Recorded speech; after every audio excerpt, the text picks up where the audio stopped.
उत्तर प्रदेश के जिला बदायूं तहसील दातागंज नगर में जिला कृषि अधिकारी और उप जिलाधिकारी ने खाद बीज की दुकानों का निरीक्षण किया। फार्मर फर्टिलाइजर पर खाद का सैंपल भी लिया। मौके पर पहुंचे उप जिलाधिकारी दातागंज ने किसानों से खाद बीज के बारे में भी रेट की जानकारी ली।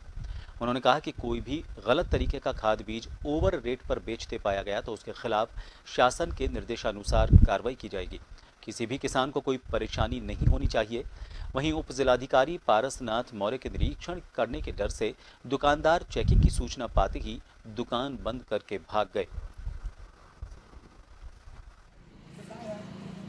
हमारे जनपद में कृषि से संबंधित इस समय किसानों के लिए बीज और खाद की उपलब्धता के संबंध में देखना है कि किसी किसान को कोई तकलीफ तो नहीं हो रही है और दुकानें खुल रही कि नहीं खुल रही तो और इनका स्टॉक भी चेक किया जा रहा है और इससे सैंपलिंग भी की जाएगी। लॉकडाउन में किसानों के लिए हमारे जो सेंटर हैं सब्सिडी वाले, हमारे राजकीय कृषि बीज भंडार से अगर बीज खरीदते हैं तो वहाँ से इनको 50% छूट पर बीज उपलब्ध हैं। कोरोना काल में जहां शासन प्रशासन से लेकर जनता परेशान है और मौत सिर पर मंडरा रही है, वहीं शिक्षा के मंदिरों में बोर्ड परीक्षा के नाम पर लूट शुरू हो गई है। ताज़ा मामला बदायूं जिले का है, जहां छात्राओं से अवैध वसूली की जा रही है। इसका एक ऑडियो वायरल हुआ है। स्कूल प्रबंधन पर हाई स्कूल में प्रमोट करने के नाम पर अवैध धन उगाही करने का आरोप लगा है। सरकार ने कहा है कि हाई स्कूल सर हमारे स्कूल में पेपर करा रहे हैं।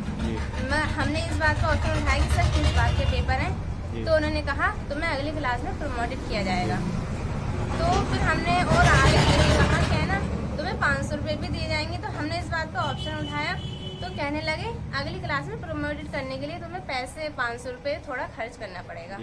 तो और फिर कहने लगे अगर तुम ये नहीं कर सकते हो तो थोड़ा खर्चा होगा जिसमें 3,000 रुपये जाएंगे। तो हमने इस बात पे भी ऑप्शन उठाया। मैं सर ऐसे और स्कूलों में तो पेपर ये हो नहीं रहे, आप क्यों करा रहे हो? वैसे सरकार ने कहा है कि हाई स्कूल के बच्चों को प्रमोट किया जाएगा और हमारे जो प्रिंसिपल हैं वो हमसे घर पे पेपर करा रहे हैं और उन्होंने बोला है अगर हम अपनी तरफ से प्रमोट कर रहे हैं, अपनी तरफ से कॉपियाँ लिख के भेज रहे हैं तो आपके 3,000 रुपये जाएंगे और हम खुद करके दे रहे हैं पेपर तो बोलते हैं कि 500 रुपये जाएंगे, पर ये नहीं बताना कि किस चीज़ के पैसे जाएंगे वो। और ऐसा किसी भी स्कूल में नहीं है।